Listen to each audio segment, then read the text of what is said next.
this, just in case nobody's seen it. This is our Polyfaith Designs book. It's got all the portable infrastructure, shade mobiles, chicken shelters, millennium feather nets, gobbledygos, all sorts of things in it. And if you don't want to read it, you can use it for weightlifting because it weighs 2 kilos. So anyway, just to show that and enjoy that. During the break, we were talking here. I just want to share this because this might be interesting to some other folks as well. What do you do with a backyard situation? Maybe you've got 2 goats, 2 lambs, 1 cow, 1 calf, whatever. And so one of the things that we've done on our farm, several configurations. One is to take some wire cattle panels, stiffen them up with some PVC pipe and some zip ties so they're not quite so wobbly.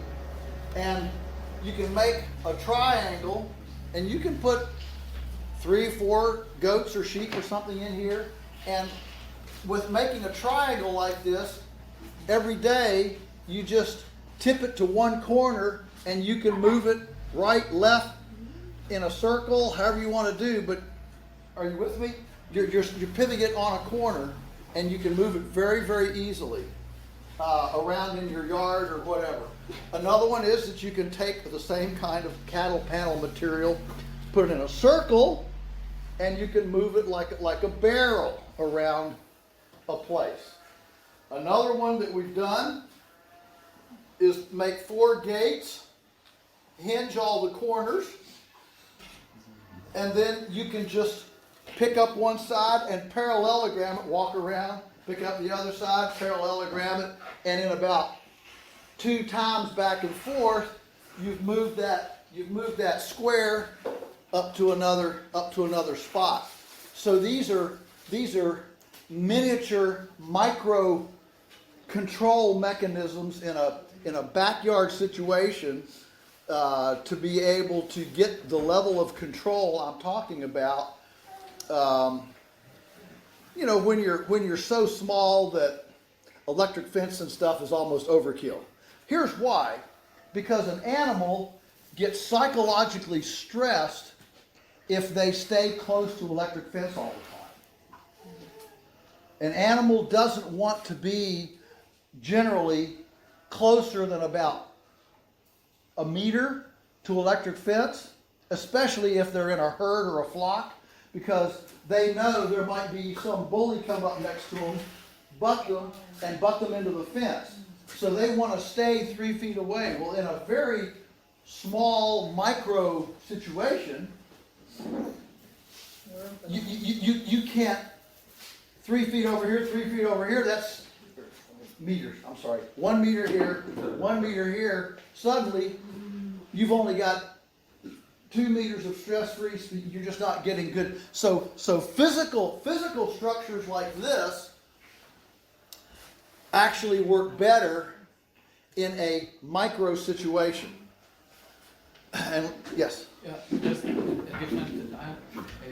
Did you encounter a situation where you couldn't raise chickens because of bird flu without a roof? Do you know the situation? How do you approach it? What do you think? All right. Well, let's talk about bird flu. We can approach this regulatorily. I mean, if it's illegal to have chickens exposed to the air, well, just put a shade cloth on top. Yeah.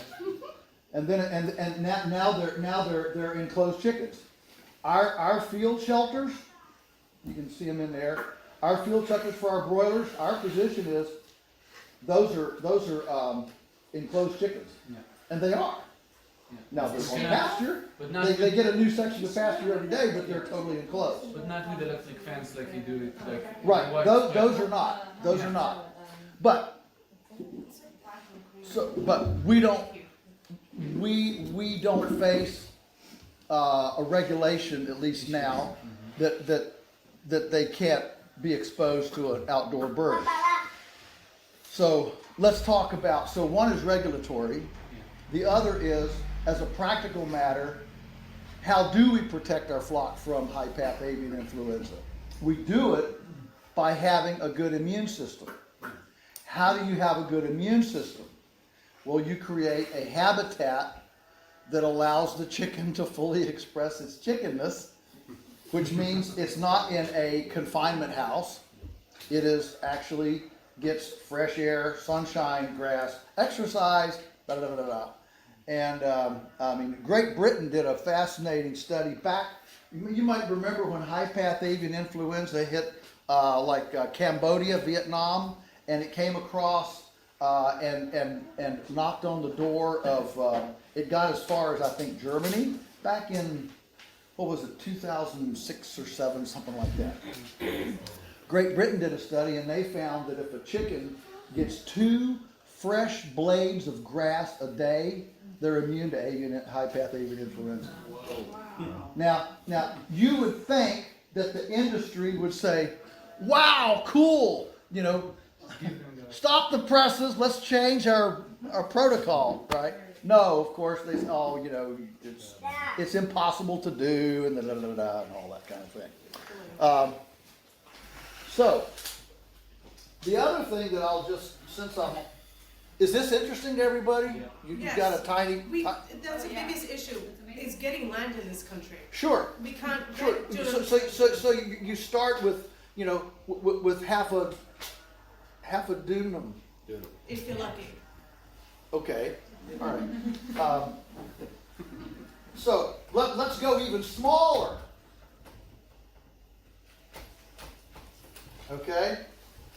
Let's go even smaller. Let's say you have no land at all and you just have an apartment. Let's go extreme. All I have is an apartment. All right. There. Set the context. There are 2 ways nature sanitizes. 2 ways nature sanitizes. One is rest and sunshine. That's the pasture model.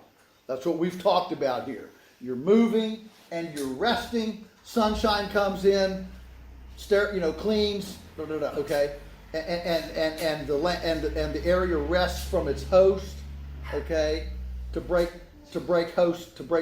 pathogen virulence, because now there's no host, so you have these long rest periods. All right, so rest and sunshine is one way.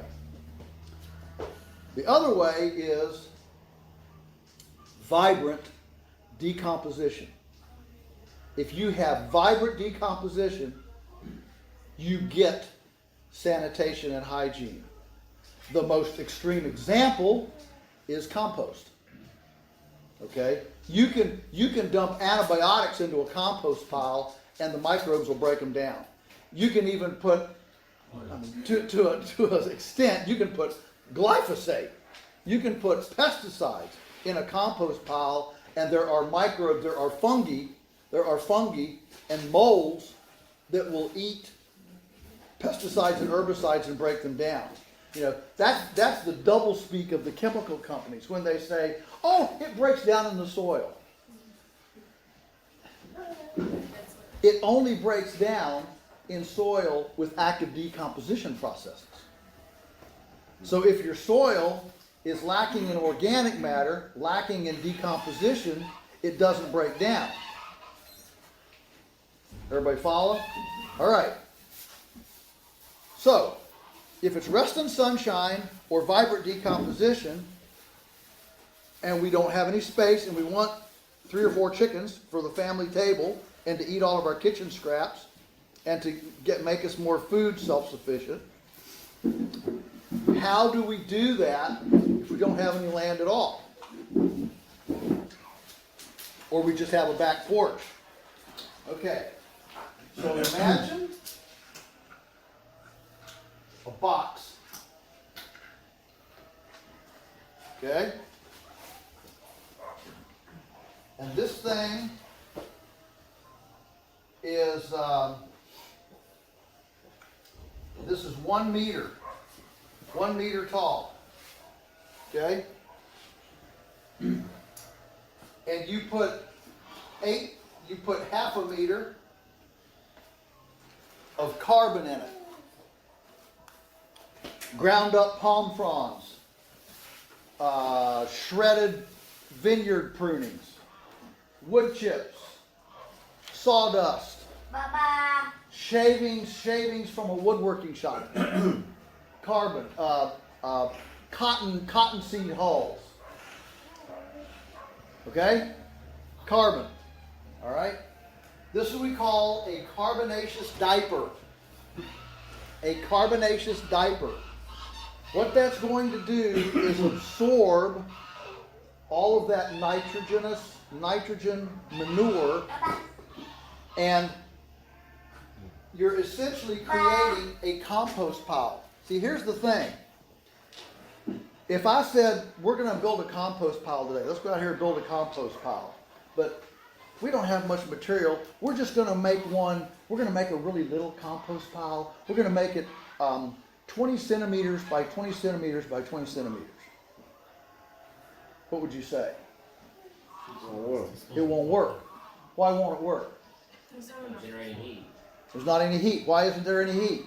Not enough biomass. Not enough biomass. Bingo. Yes. There's not enough material. There's not enough mass to support a microbial community. The microbial community won't live out on the edges.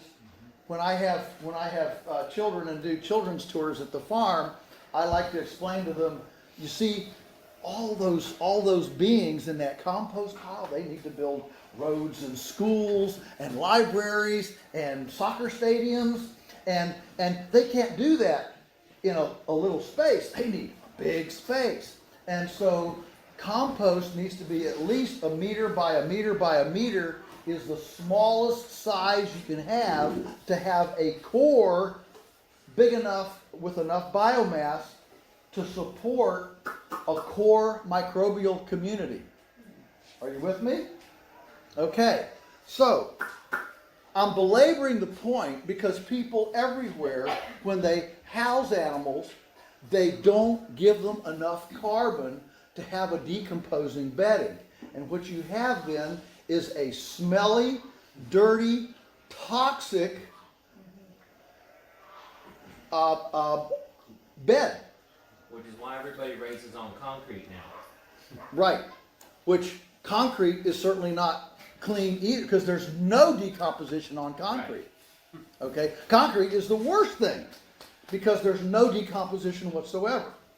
Okay? And we're having trouble with all the toxic bacteria in a shallow. Yes. Yeah. Yes, exactly. So if you go deep with enough carbon and start getting decomposition, then the good guys beat the bad guys. The point is that in the microbial community, 95% of them are good guys, only 5% are bad guys. So it's the system is loaded, is weighted. Look, everybody, if my animals get sick, I don't assume some invader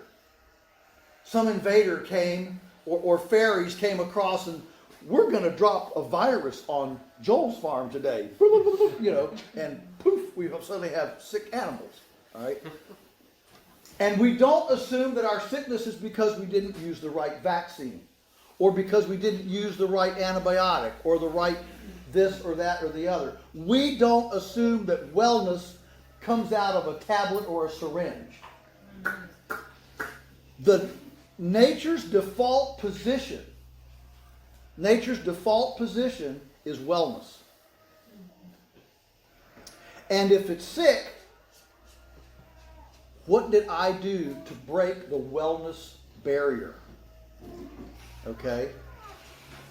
In my lifetime, we've had about 4 sickness outbreaks in our animals. I don't have time to go into all 4 of them. But I can tell you this. All 4 of them were my fault. They were my fault. I either didn't keep things clean enough. I put chickens out when it was too wet and cold. Too early. Okay.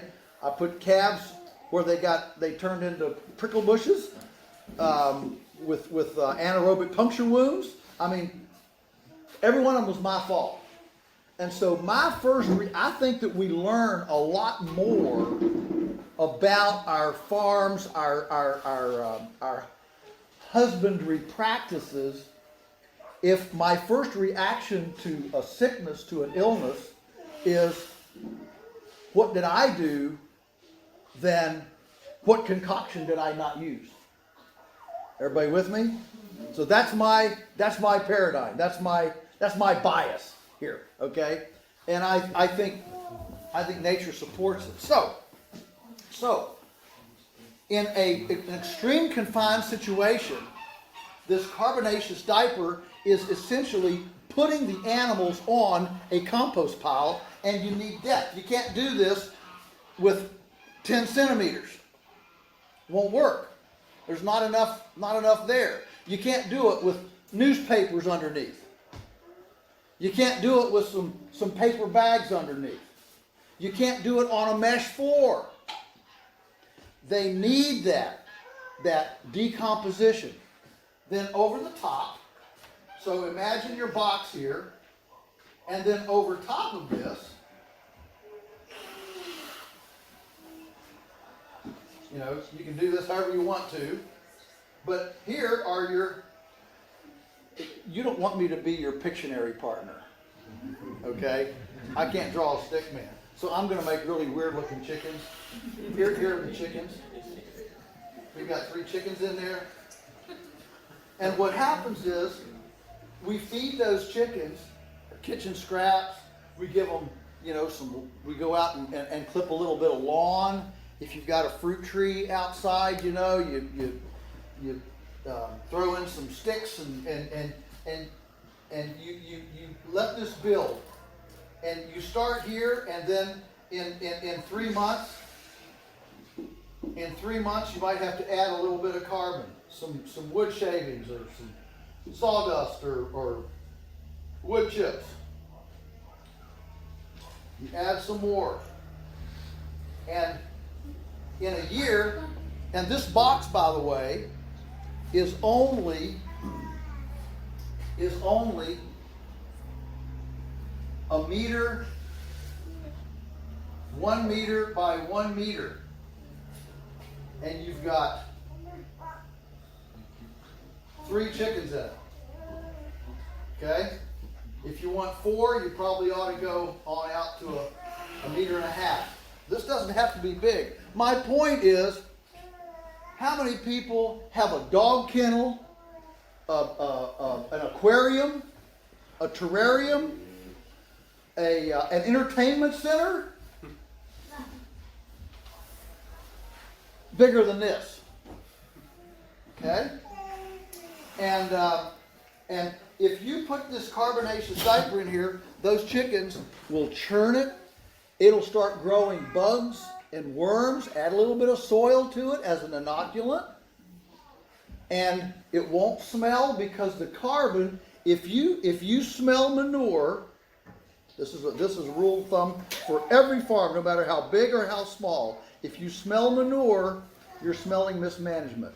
Because what you're smelling is the ammonia, the nitrogen, vaporizing. And what did we say is the most valuable nutrient in the soil? It's nitrogen. It's the hardest to buy. It's the hardest to keep. Because at ambient temperature, it's a gas. Okay? So it's really hard to hang on to.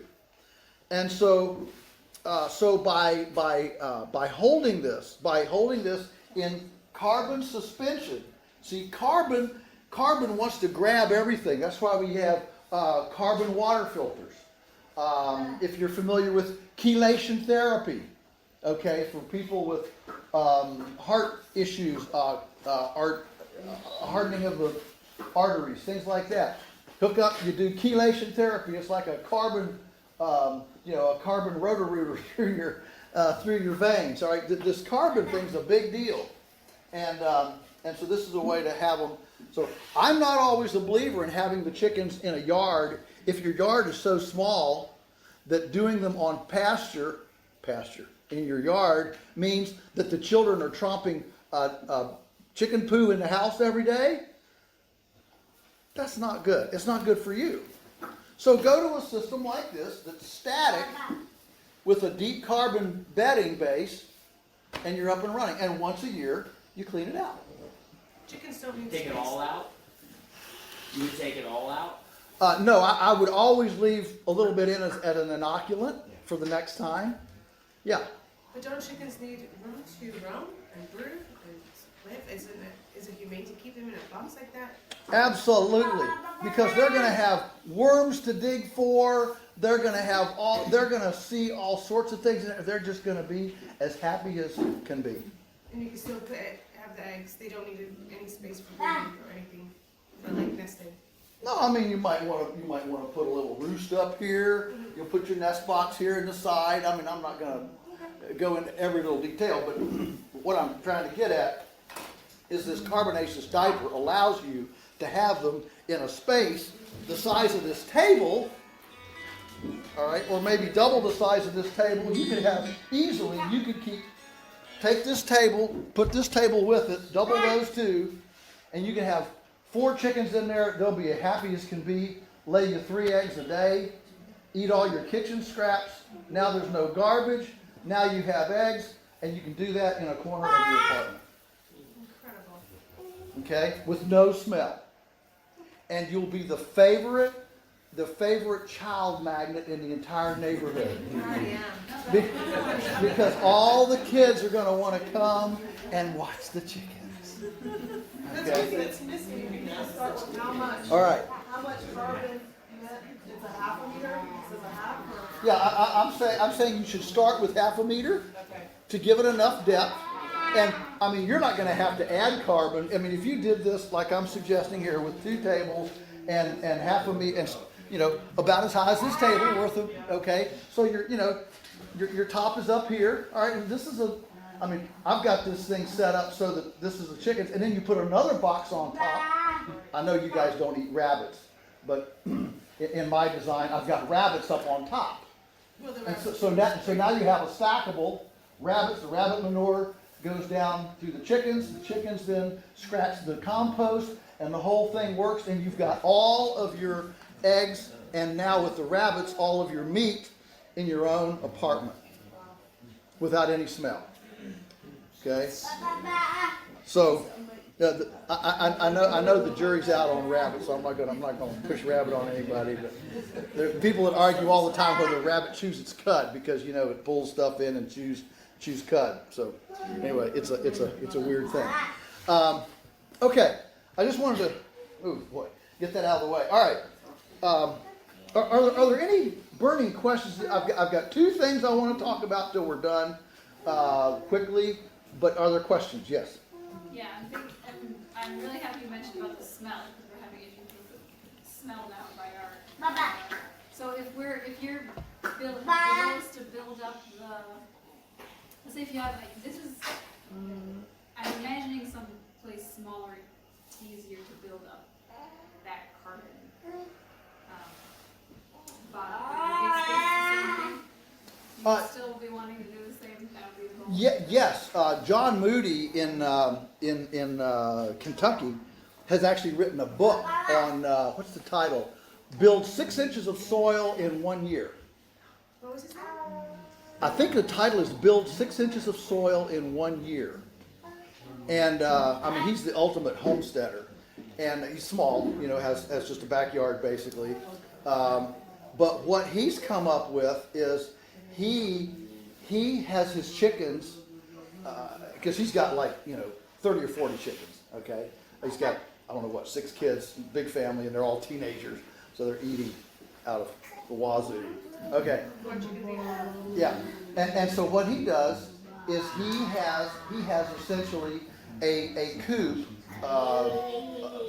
a fortress coop that's quasi-movable.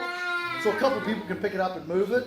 It's not something you would move every day, but a couple people could pick it up and move it, on a once a year moving party. You have friends over and, all right, today we're going to move the coop. All right. And then he puts a run out from it, enclosed with bird netting, and that's his next year's garden spot. So for 1 year, he's putting wood chips, kitchen scraps, junk hay, coffee grounds. He actually brings coffee grounds back from the city, dumps them in there. So he's actively putting stuff in there, and the chickens, of course, they turn it all up. It decomposes, and he's got to run 5 meters by 10 meters, okay? And that's where he puts his garden next year. And he moves this whole thing over here and does it again. And he's written a whole book on this, 6 inches of soil in 1 year. Would that be bad for, because I understand the chickens dig through the scraps and it's good for them. Would that be good for a bigger animal like sheep or we also use the carbonaceous diaper when we're feeding hay for the cows. We use it for the chickens in the hoop houses in the winter. Yeah, we use it anytime we house an animal. This is what we do.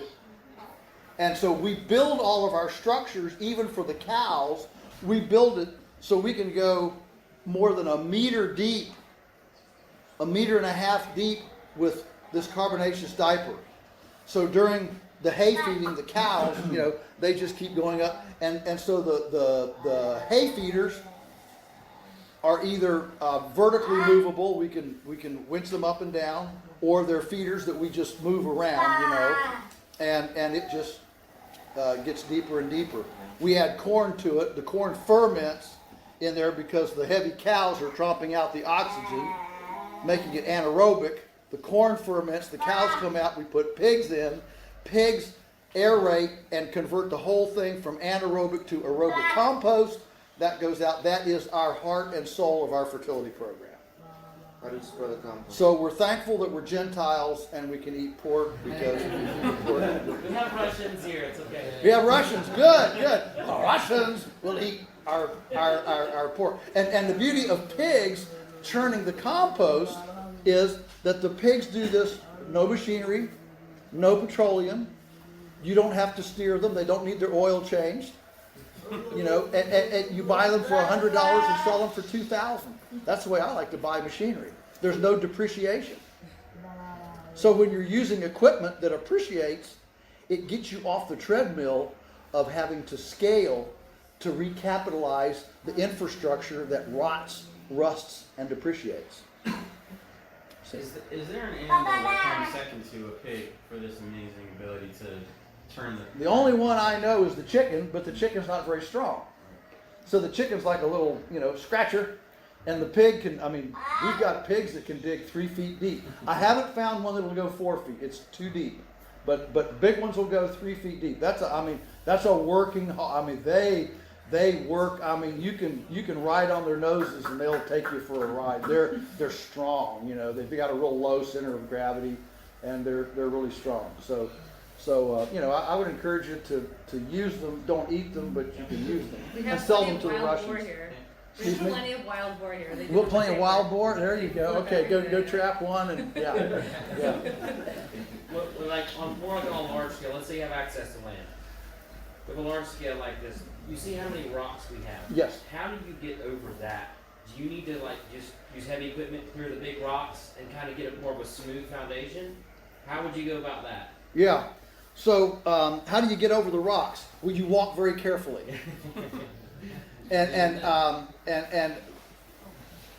there's always the perfect world and then the doable world. Right. The doable world is here's what I've got, so I work with it, and it just takes more time. But I want you to think about this, and I don't know enough about everything here to have been able to put on paper the comparison. But here's what I'm thinking. I'm thinking if you eliminate all the concrete, all the buildings, all the hay, and all the equipment, and all the time taking animals out and in, and you take all that capital and all that labor and you devote it to control, now you've got some time to fiddle with some rocks. Yeah. You know, and walk gently, put up for sheep, I want 2 wires, not 1. Cows 1. But that, if you eliminate all that, you suddenly have time. And again, I confess, you know, I've only been here a couple of days. I haven't run the figures to compare, but my intuition is that if you put that column down and say, what if? What if we don't have a single building, we don't have any hay, we don't buy any grain, and we don't use any equipment, and we don't bring them in and out? And we take all of that and we simply devote it to out there, including security at night, and we get all that manure in the field. We get all that control right now. And we don't spend anything on this other, and of course grain prices are going through the roof, you know, all this. Also, hay's very expensive. Hay is very expensive. It's going through the roof. So, you know, here's the problem. The problem is none of us is lazy. People aren't lazy. I mean, yeah, there are people that are lazy, but for the most part, people aren't lazy. We're busy. We got full calendars. We've got places to go, people to see, things to do, right? The tragedy of the human experience is that we're busy about the wrong things. Oh, we're successful. Look what we built. Look what we did. But we hit the bullseye of the wrong target. And I don't want to come to the end of my life and look back with my full calendars, my full schedule, all my sweat and energy, and say, I wish I'd have put all that over here. That's a regret that I don't want to have. Does everybody follow? It's a big one. Okay? So I'm not here to complain. I'm not here to condemn. I'm here just to offer that. So yes, I see the rocks. The rocks intimidate me. But you know what? Never with enough straw, you know. Rocks. Our rocks intimidated me. Our gullies intimidated us a long time ago, and we it's not perfect, but it's a lot different than it was, and you punch through it. So I wish I had a magic formula, that you could use a drone fence layer, that could levitate you. Maybe that would be a good invention. Invent a hovercraft. Here you go. Yeah. What we need is a hovercraft with a reel on the back. Okay? And you just ride your hovercraft, stick your electric fence in, and the reel on the back puts it in the insulator, and you hovercraft over the rock. It's possible. Yes! Now there's an idea. There's an idea. So I'm sure, again, Golda Meir said 95% of Israelis are geniuses. So let's be our genius. Yeah, hovercraft. That just they make simple hovercrafts. Sure. Just a glorified drone. Yeah. You're shooting a glorified drone, and again, you say, think about that time, but I mean, with some sort of a machine like that, you could stretch out. You could fence off. You could string electric fence fast. Boom, boom, boom. And if you didn't have all this other capital and all that other labor, you could do it. People spend here a lot of time taking the animals in and out all the time. And if you could simply take that time and eliminate all this other, it would be a big deal. Okay. Yes. You discussed supplements. You give supplements to. Yes, we do supplements. Our main supplement is seaweed, kelp. Yeah, we're religious about that. I mean, not really religious, but I mean we're pretty dedicated to free choice kelp Do you grow and salt. You grow the... No, we buy it from Iceland, and we pay through the nose for it. But we don't have any vet bills.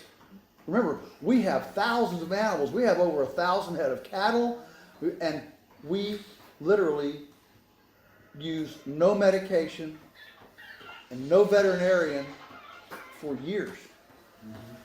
None. Are you serious? I am serious. I'm not pulling, no, I'm totally, we don't even have we don't even have a financial accounting category for vet. It doesn't exist. Do you have many loss of animals? No, no. I mean, a chicken, you're gonna lose a chicken, well, you're not gonna call a vet for a chicken. Right. You know, you throw the chicken in the compost pile alongside the bureaucrat, you know, you put them both in the compost pile and go on. But, I mean, cows, you know, 1 or 2 a year, if that. I mean, just nothing. Nothing. How many sheep do you have? We have about 100, but we only lamb once a year. We don't lamb 3 times every 2 years, so we're letting them be more natural once a year. We average about 1.7 per ewe per year, so there are a lot of twins. But we don't lose, but you know, maybe it's a small sheep flock, okay. But if we have 50 lambs, we might lose 2. Wow. And you run them in paddocks?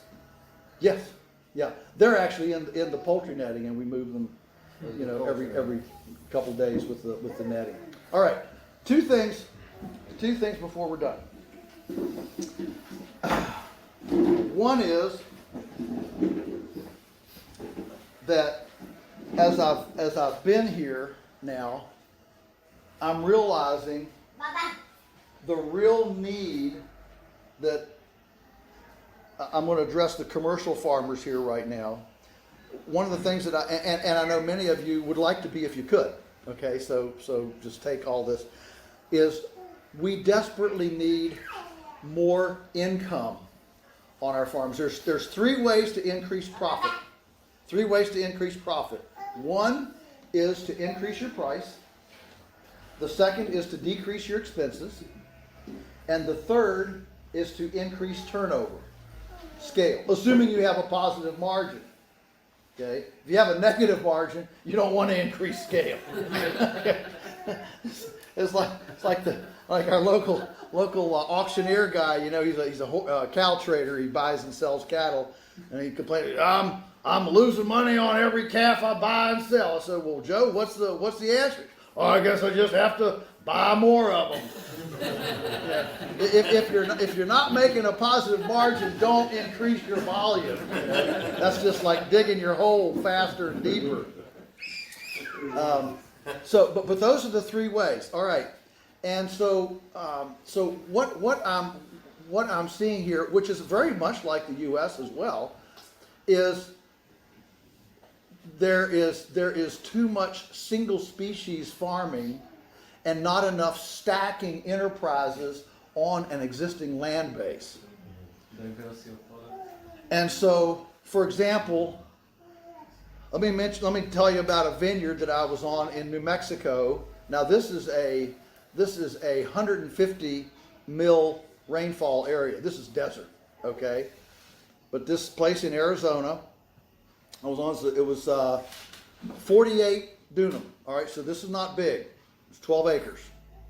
It's family making a full-time living. But here's what they did. They had a vineyard. But they planted the vineyard twice as far apart as normal. Okay? So the ground the vineyard was on had half as many vines as a normal vineyard would. That did a couple things. The first thing is that it allowed more space between the plants. They didn't have any fungus, mold, viruses, or problems because there was so much more airflow. Airflow in a vineyard is a huge thing. So you separate the vines a little bit more, and suddenly you don't have any disease issues because you've got more airflow. The second thing it did, it put them far enough apart that they could run animal shelters very conveniently down between the vines. And so they had 3 years of chicken shelters that fertilized. They could run sheep through there. They put stops. In other words, instead of where you'd have a normal vineyard, where you have long, let's say these rows are 300 meters. What they did was they only ran them out here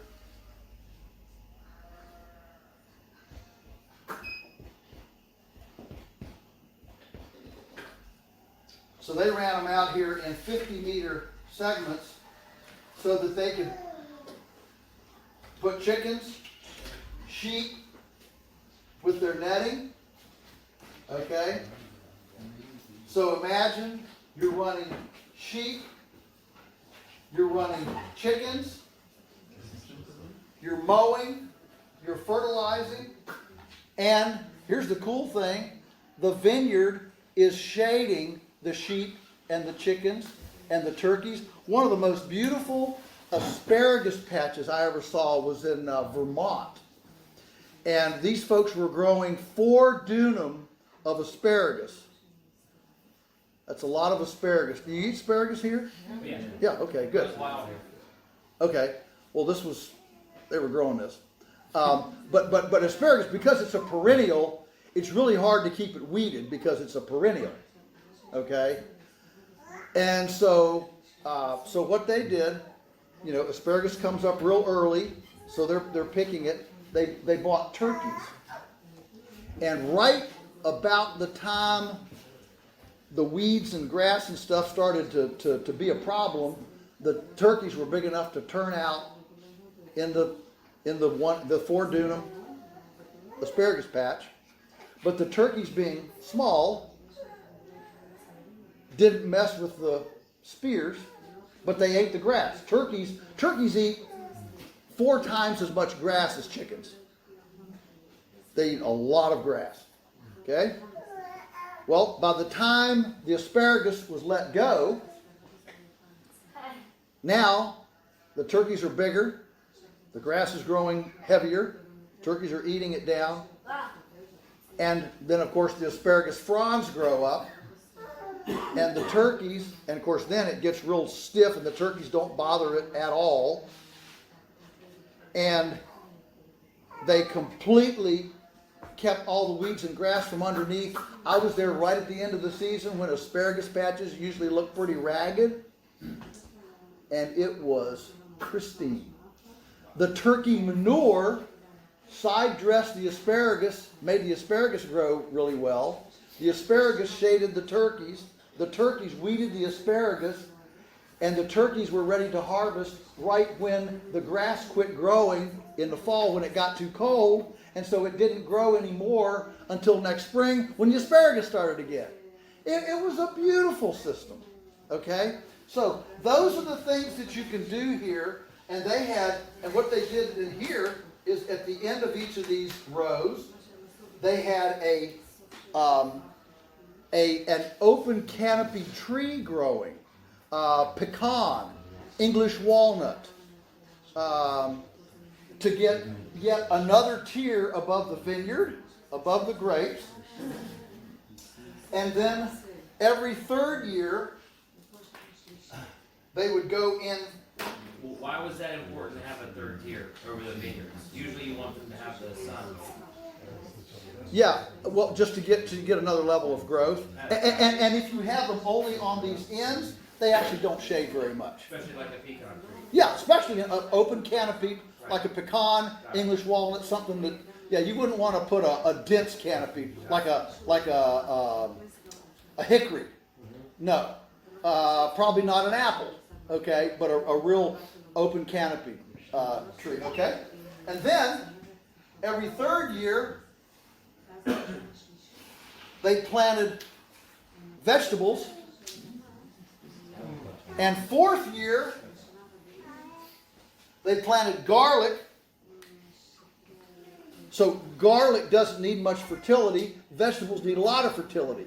So they run 3 years of chickens and sheep on a perennial grass, build up that fertility, all that organic matter, and then they went with vegetables, heavy feeders, finished it off with garlic, light feeder, back into pasture, back into chickens. And it was just a beautiful, in a desert, a beautiful system. And so these kinds of systems, I mean, on our farm now, when we stack cows, egg mobiles, broilers, turkeys, sheep, you know, we generate $6,000 per dunum income. I mean, that's a lot of income per dunum. Okay? But it's because of the stacking and the multiplier effect. Around the edge of the field, I mean, I haven't even mentioned around the edge, they didn't do this, but it could be done without competing with it. They could have beehives around the edges. Okay? When you start down this path, there's no end to what you can stack and complement in. So this is where we talk about filling it up. All right? So whatever you have, however big your acreage is, brainstorm, how can you fill it up? Do you have a patio that you could put a hanging, you know, one of these PVC herb pocketed, you put compost in, it's got pockets, and you can have your fresh herb garden hanging on your patio. What can you do with where you are to blossom and flourish with what you've got where you are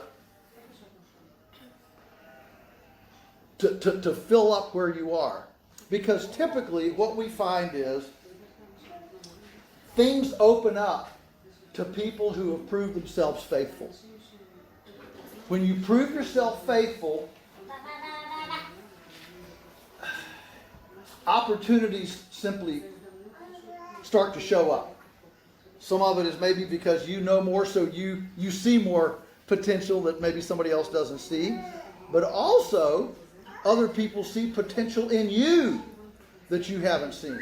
I mean, I know a lady who lived in a condominium, and she went to the condominium manager, the apartment complex manager, and she said, "Could I put a little garden in the corner?" He said, "Yes." She put the garden in. He liked it so much. He said, "Would you like to expand?" She said, "Absolutely." And within 2 years, she became the edible landscape manager of 5 apartment complexes and was full-time farming in the city, making edible landscape in apartment lawns. Okay? My neatest story is a lady I met in Edmonton, Canada. She lived in a 5th floor condominium. She just was desperate to farm, had no money, no land. What do I do? But she had one friend that had a backyard. She went to this friend. She said, "I just want to grow something. Can I put a garden in your backyard?" The friend said, "Sure. You know, just 3 meters by 3 meters. That's fine." She put the garden in. Well, that lady's neighbor is looking over. "That's a beautiful garden." She says, "Do you think your friend would put a garden in my backyard?" "Well, I'll ask her." She asked her. "Yeah, I'll put it in." I met her 18 months after this first one was in. She was farming 20 backyards, quit her job, started a business. The name of the business is On Borrowed Ground. And her entire farm equipment is hand tools that she carries on the sides of her bicycle, and she bicycles from plot to plot doing her farming. Is that not cool? So every time I hear the difficult situation, "Oh, it's difficult," "Oh," I run into somebody like this who is doing the impossible, doing what nobody thought was possible, what they didn't even know was possible. But you start with where you are, you bloom where you're planted, you flourish with what you've got, and you know what? If you take your talent and double those talents, the master gives you more talent. That's the way it works. That's the way it works. And so be encouraged that way. The final thing I'll say, and we're almost out of time, the final thing I want to mention is just about networking and collaborating in marketing. So one of the greatest blessings for us is, as we have developed, so we direct market everything. We don't sell to supermarkets. We service about 8,000 families, and we deliver. We have about 35 urban drop points on a monthly schedule that we go and drop. And with the internet now, we can electronically aggregate. You can actually sell lots of different products that you don't have in a warehouse. Your warehouse is a shopping cart on the internet. It's a virtual warehouse. Are you with me? And so we haven't been able to do that efficiently before. Okay, but now we can do that. And of course with COVID, contactless retail, I mean, it's just taking off, and the cost of running a brick and mortar interface is becoming more and more expensive. So distribution software, I mean, in the US, and I'm sure it's here, you have UPS here? Is UPS here? Yeah. Well, do you know that several years ago, some clever person at UPS figured out how to put in all the addresses that a driver was going to go through to in a day, and it automatically printed out a route so that truck never had to make a left-hand turn. Yeah. That saved them 30% of their fuel costs. Can you imagine? That's the kind of efficiency that we're seeing in logistics today. It's huge. So things that we could only imagine 20 years ago, we couldn't imagine shipping nationwide 20 years ago. It would have been completely cost prohibitive. Or maybe not even logistically possible. High risk, frozen meat, shipped, oh boy. Today, we ship nationwide, and I think in 2 years we've had one spoiled box. I mean, it's just nothing. I mean, because you put that, I mean, we're hooked right into the UPS system. Box goes on the scale's hooked into their computer, it spits out the tracking code and the little, whatever, squiggly, skew thing, goes right on. Every Tuesday, truck comes, picks up all those boxes, off they go. It's just as slick as can be. And so that opens up opportunity for people who live on bumpy dirt roads where people don't want to come out, and opens up opportunity for people who don't want to be in town delivering all the time because they really need to be out with the sheep or the grapes or the vegetables or whatever it is that they're growing. It allows farmers to be true farmers and subcontract out the logistics of the distribution much easier than we've ever been able to have before. And so we now work with about 12 local artisanal farmers that add, so we now have milk, grass-fed, no grain, milk, A2, cheese, ferments, sauerkraut, kimchi, kombucha, chicken broth, dog food, pet treats from our turkey necks. We found a place that dehydrates all this stuff. So we send our chicken backs. They pay us for them. We buy them back at wholesale, mark it up 30%, and sell them. And our customers love it. People will spend way more on the nutrition for their dogs than their children. Way more. Okay? Far more interested in the health of Fido than, John. So it gives us another thing to sell. In marketing, so you become a one-stop shop. And in marketing, the single most important thing that you can do is take a customer and leverage them leverage her. All of our customers are hers. Men don't buy anything. All men do is look in the refrigerator and say, honey, I can't find it.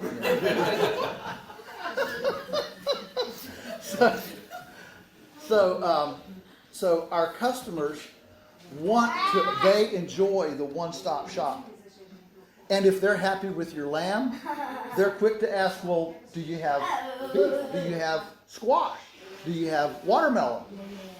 They want more stuff. In marketing, the quickest way to increase income is to take a 200 shekel customer and turn them into a 400 shekel customer, not by having them buy more of what they're buying, but by additional complementary products to what they're already buying. And so I see a real need and opportunity here for farmers that are struggling for market share, to get market penetration, to start working together.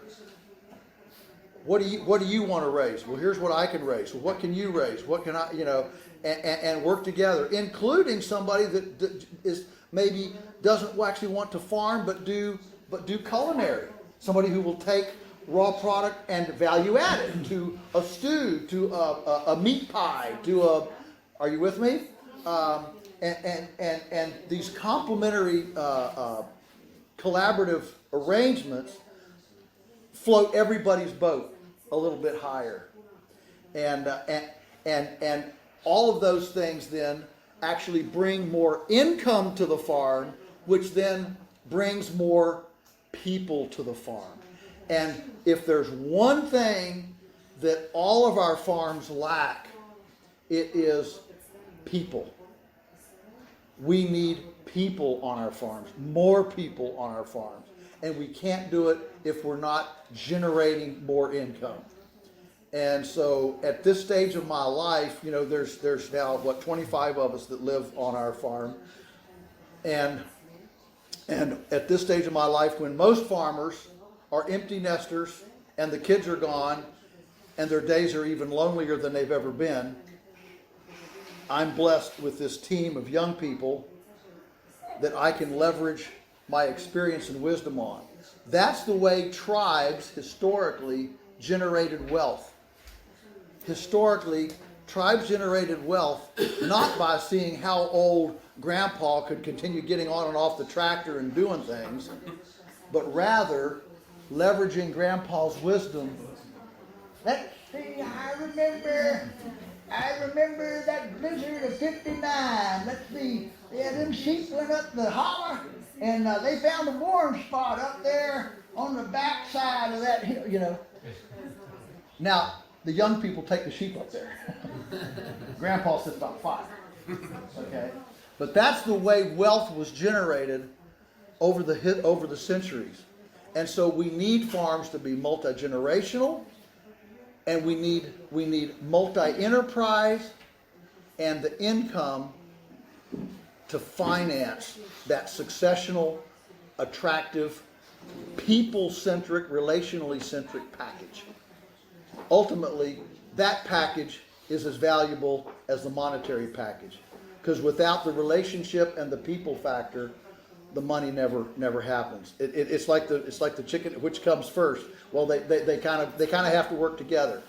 But if farmers are viewing the future and their lives from a lens of scarcity, I can't, it won't work here, it's too dry here, the Arabs are here, or whatever the problem is. If they're viewing their future in the lens of can't, the people won't come and neither will the money.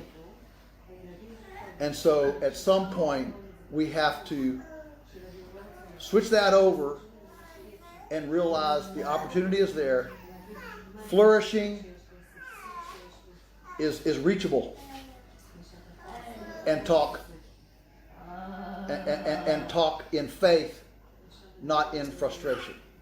Because ultimately what we want to be is if we want to sit down right now and make a list of everything I want to be angry and frustrated about, we could make a good list, couldn't we? I'm angry and frustrated about this, yes, okay. Well, go ahead and make that list. That's fine, make that list. But then the whole deal is take that list, flip it over, and be proactive about what you can do within that context to become hope and help when society becomes hopeless and helpless. That's our objective. So that we become a light on a hill. We become a place that attracts people because they're satiated physically, mentally, spiritually, and emotionally because of what we've built. You guys have been just fantastic to visit with. You have been open-armed, cordial. Just what a delight to me. It's been an honor to be with you. Now, may all of your carrots grow long and straight. May your radishes be large but not pithy.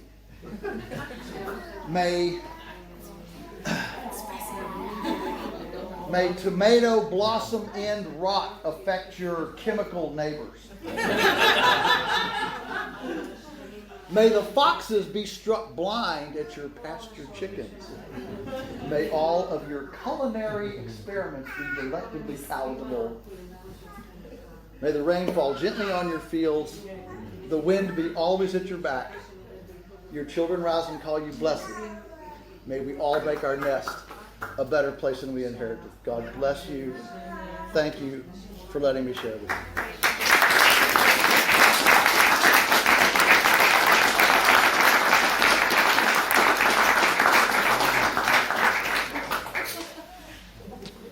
A couple quick announcements. One is that Joel's books are free shipping from Amazon here in Israel. And he's written 15 of them. So there's quite a few different options on there. They are free shipping. I checked just a couple days ago. So they are right now. I know on Amazon sometimes that changes fairly regularly. But they are there, and there's a lot of great information there. He also has a new book that would be, seems like most of the crowd here tonight is the small farmer aside from Israel wanting to be getting into homesteading, which the new book is exactly that. The new book is called Polyface Micro. Polyface Micro. So that would be fitting for most of you. And then, yeah, very, very good, very good. You can pick up your position. And lastly, we have one more event with Joel here, and that's in right beside my own tomorrow. So if you have South Hebron friends, Hills. people, South Hebron Hills, that want to come out, Joel will be speaking there. Motzei Shabbat. That is correct. Motzei Shabbat. Thanks again to Israel Rappaport. It's Saturday. Toda raba. Yes, thank you. I know a lot of you got long drives, so. B'hatzlacha. Thank you.